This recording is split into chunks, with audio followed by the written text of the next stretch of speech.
Hello there everyone, welcome back to our channel. In today's video, you are going to see how to hide liked post on Instagram. So to do that, let's head over to your Instagram application first. Once you're there, make sure you have logged in into your desired account and then head over to your profile by tapping the profile icon on the lower right corner and then tap on the three lines on the top right.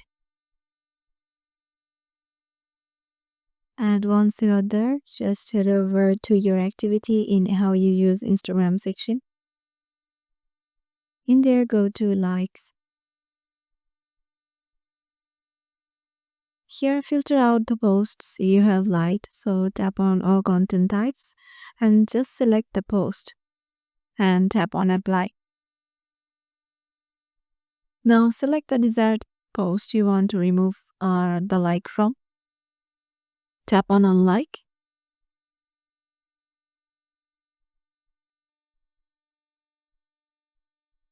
And yeah, as you can see, the liked post on Instagram is hidden.